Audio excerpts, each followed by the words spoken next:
Halo semuanya, apa kabar? Jadi di video kali ini gue pengen ngebahas sebuah mouse yang punya satu fitur yang menurut gue fitur ini harusnya tuh ada gitu di mouse-mouse gaming zaman sekarang, yaitu fitur hot swap switch. Nah, jadi seperti yang kita semua tahu, mouse switch itu bisa dibilang adalah salah satu komponen yang cukup rentan, ada rentan rusak gitu di sebuah mouse terlepas dari komponen-komponen yang lain. Dan kita semua tahu juga bahwa semua brand-brand switch kayak Huano, TTC, Kyle, dan segala macamnya itu punya klaim-klaiman mereka sendiri. Ada yang 50 juta klik baru rusak, 80 juta klik, 100 juta klik, apapun itu. Tapi in realitanya, atau realitas sesungguhnya, ya pertama udah pasti nggak ada yang ngitung mereka udah ngeklik berapa kali. Dan yang kedua, kita ngerasanya kalau misalnya kita memang lagi nggak hoki, itu mouse switch bisa rusak kapan aja gitu, atau bahkan lebih cepat dari yang ada di pikiran kita gitu. Jadi makanya mouse switch itu rusak bisa jadi salah satu faktornya. Selain masalah klaim-klaimannya mereka, ada juga faktor hoki-hokian juga di situ, dan nggak tahu kapan mouse switch itu bisa rusak. Dan sebelumnya mouse-mouse itu switch-nya itu biasa disolder, dan nggak semua orang punya kemampuan untuk nyolder. Makanya kenapa menurut gue fitur hot swap switch ini sebenarnya lumayan penting. Dan Rexus kali ini ngeluarin line up kelima dari line up Rexus Daxa R, yang dimana terakhir kali mereka rilis itu udah 2 tahun yang lalu. Gue lupa antara Daxa R4 atau Daxa R Mini gitu ya.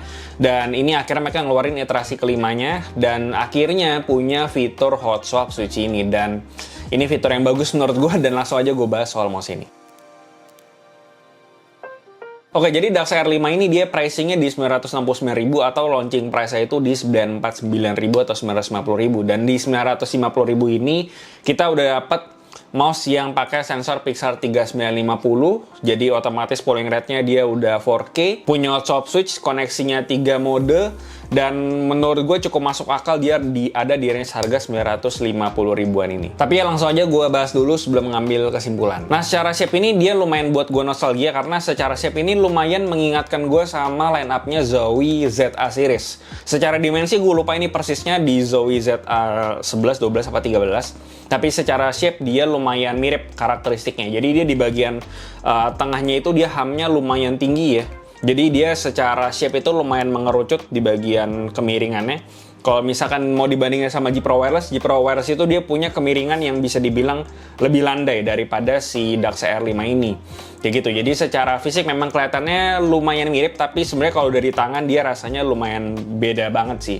Dan selain itu dia juga secara grip dia juga cocoknya itu di relax claw grip dan juga definitive grip. Buat di palm grip masih bisa selama tangan kalian masuknya ke small hand size, dan lebarnya itu harusnya nggak lebih dari 10 cm. Dan tentu aja dia ambidextrous, dan secara dimensi menurut gue dia masih masuk ke mouse yang medium, nggak yang small kayak Viper Mini atau kayak yang sejenisnya lah. Dan selain itu untuk hand size recommendation-nya kurang lebih kayak gini, bisa kalian ya, ikutin aja kira-kira cocok sama tangan kalian atau enggak. Untuk build quality-nya sendiri di sini gue bukan tipikal orang yang kalau nge-review mouse itu suka diremes-remes ya. Jadi menurut gue ini build quality-nya bagus-bagus aja, karena kalau gue megang mouse biasanya gue cuma naruh doang, terus gue pastiin dia nggak lepas dari tangan gue, udah cukup. Gue nggak sampai yang remes sampai gitu, enggak ya. Jadi menurut gue build-nya oke-oke aja. Dan selain itu untuk coatingnya sendiri, kalau dari sepenglihatan mata gue sih dia kelihatannya nggak yang pakai coating gimana gitu. Cuman permukaannya menurut gue udah lumayan halus, dan menurut gue pribadi, buat gue yang tidak pernah ngerasa licin pakai mouse apapun, menurut gue dia nggak licin. Cuman kalau misalnya kalian tangannya sensitif sama kelicinan, nah itu Rexus ada ngasih yang namanya grip tape yang bisa kalian pasangin ke mouse ini. Nah, langsung ke switch-nya ya. Jadi switch-nya sendiri untuk bawaannya di sini pakai Huano Blue Shell Pink Dot, dan secara feel kurang lebih sama kayak Huano Blue Shell Pink Dot yang lainnya. Dia nggak berat, tactile-nya juga bagus menurut gua, nggak ada masalah. Dan surprisingly dia nggak berasa ada post travel-nya. Awalnya gue pikir dia bakal ada post travel-nya karena dia ini ada fitur hot swap. Jadi gue pikir dia bakal ada toleransi sedikit antara si cangkangnya ke si switch-nya. Tapi ternyata di unit gue enggak ya. Cuman gue nggak tahu di unit yang lain kayak gimana.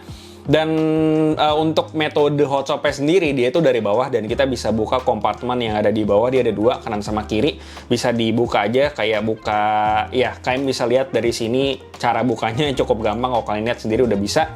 Dan itu udah bisa kita tarik keluar.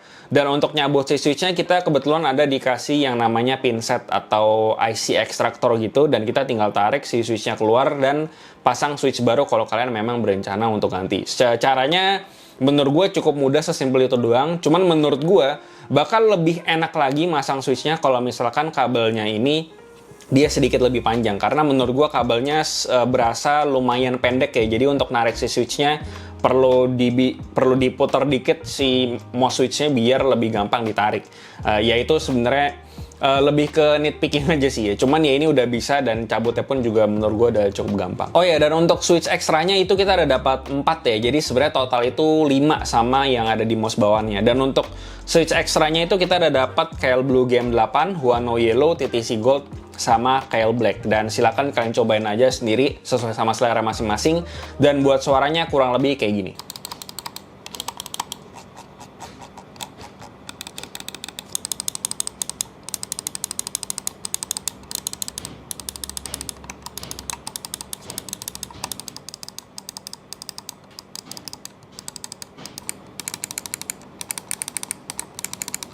Dan selanjutnya untuk placement side buttonnya, gue nggak ada masalah, dia nggak berasa kejauhan, minimal di tangan gue. Ukuran handset gue itu di 18x10 dan gue overall nggak ada komplain.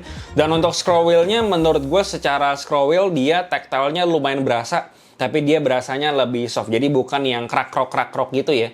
Dia lebih ke arah soft gitu, dan ini balik lagi selera. Cuman apakah ini terlalu halus?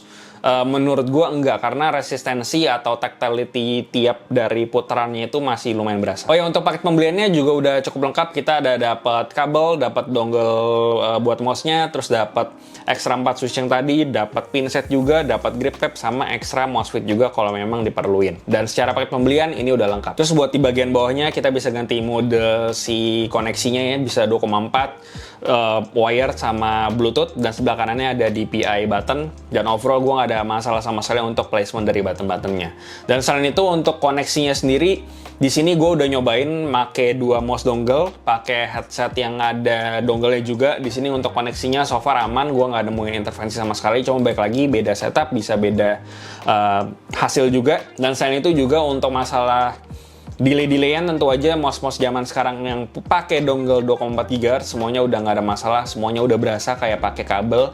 Jadi buat main game kompetitif pun gue bisa saranin ini buat pakai, dan berlaku juga di mouse-mouse lain yang pernah gue review yang punya koneksi dongle wireless 2,4 GHz. Oh ya, selain itu buat si dongle-nya sendiri pun dia juga bisa support sampai 4000 Hz polling rate. Itu kalian bisa ganti aja di softwarenya, di situ ada pilihannya. Dan kurang lebih secara experience pakai 4000 Hz, gue udah pernah ngomong di video yang lalu, intinya nggak begitu berasa menurut gue. Ya mungkin ada berasa tapi impact-nya mungkin kecil banget. Cuman kalau misalnya pengen aktifin nggak apa-apa, cuman pasti ada ngaruh sama battery life-nya juga. Jadi ya ini fitur ada, silakan kalian pakai atau nggak terserah kalian. Dan saya itu untuk beratnya sendiri dia di 57 gram, dan di sini gue udah tes, menurut gue dari sisi beratnya sendiri ini menurut gue udah masuk ke ultralight karena dia udah di bawah 60 gram dan bisa dibilang masih lebih ringan juga daripada G Pro X Superlight. Overall dia memang bukan tipikal yang mouse under 50 gram, 47, 45 gram, tapi menurut gue secara berat ini udah ideal banget buat main game FPS kompetitif. Oke, lanjut buat sensornya, dia pakai sensor Pixar 3950 yang dimana secara spesifikasi dia itu mirip-mirip sama Pixar 3395 yang beberapa tahun ini lebih populer, yang dimana 33950 ini juga sensor barunya Pixar, jadi belum begitu banyak mouse yang pakai sensor 3950 ini. Dan dimana bedanya sama 3395 dari segi tracking speednya. Kalau tracking speednya itu si 3950 itu di 750 inch per detik, sementara 3395 itu di 650 inch per detik. Sementara untuk maksimum akselerasinya dia sama di 50G. Yang dimana tracking speed 750 inch per detik, nggak usah 750 deh, 650 inch per detik aja itu sebenarnya udah overkill banget buat tangan kita bisa keep up sama kecepatan sensornya, apalagi 750 inch per detik. Jadi sebenarnya secara perbedaan apakah ada bedanya berasa bang? Menurut gua nggak ada bedanya sama sekali. Jadi sensor-sensor zaman sekarang itu sebenarnya udah pada overkill semua, kita udah nggak bisa bedain lagi kencengnya itu semana. Karena secara tracking speed udah kencang banget tuh. Siapa yang bisa gerakin 750 inch per detik sekencang itu pakai tangan sendiri gitu ya. Apalagi size mousepad kita nggak begitu gede. Ya kurang lebih kayak gitu. Jadi sebenarnya secara performa kalian nggak perlu pusingin lagi masalah tracking akurasi, terus masalah jitter, masalah smoothing segala macam. Gue udah tes di mousepad biasa atau deskmat, sama gue coba di Razer Strider gue nggak ada masalah sama sekali. Dan untuk apakah bisa flick nggak bang, muter-muter kenceng gitu, ditarik kenceng, nggak masalah karena tracking speednya pun juga sudah kencang dan akselerasinya juga udah kenceng banget. Jadi ya untuk masalah sensor nggak perlu dipusingin lagi. Dan buat softwarenya kurang lebih kayak gini, kayak biasa udah bisa kita gonta-ganti buttonnya, ganti mau pasang makro bisa, mau nyalain motion sync, mau ganti polling rate segala macam bisa, di PSTC pun juga bisa diganti di sini. Dan overall secara fungsi basic dari fitur mouse gaming ini udah ada semua di softwarenya. Dan ya buat kesimpulannya, akhirnya selama 2 tahun akhirnya Rexus rilis lagi line up-nya Daxa R. Yang terakhir itu Daxa R 4 atau Mini gue lupa, yang dimana gapnya lumayan jauh dan improvementnya menurut gue jauh banget dari yang versi dulu sama sekarang. Kalau dulu masih main bolong-bolong, gonta-ganti cangkang segala macam, sekarang udah full, dia nggak bolong-bolong lagi. Dan selain itu ditambah lagi dia nggak bawa fitur hot swap switch, yang dimana bonus 4 switch pula yang dimana bisa kalian gonta-ganti gampang, entah kalian bosan atau rusak itu bisa gampang diganti, atau spare switchnya habis kalian bisa beli secara terpisah dan pasang langsung tanpa mesti solder segala. Dan ya buat harga 900-an ribu menurut gue harganya masuk akal. Buat performa ya nggak perlu diomongin lagi, udah oke-oke aja. Buat koneksi wirelessnya juga so far bagus, fitur hot swap switch, terus juga dari sisi manapun kayaknya udah oke menurut gue, dan dari sisi build quality-nya menurut gue cukup decent.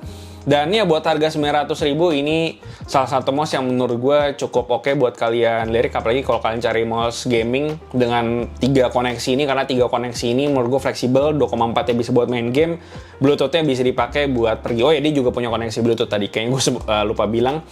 Dan ya, gue rasa itu yang bisa gue bahas soal Rexus Daxa R5 ini. Seperti biasa, kasih tau gimana pendapat kalian di bawah, dan sedikit bermanfaat. Follow semua sosial media kami di IG, TikTok. Join komen kami juga di Discord, semua linknya ada di bawah. Yang terakhir, jangan lupa untuk subscribe. Gue Sterik Rani TKD, sampai jumpa di video berikutnya.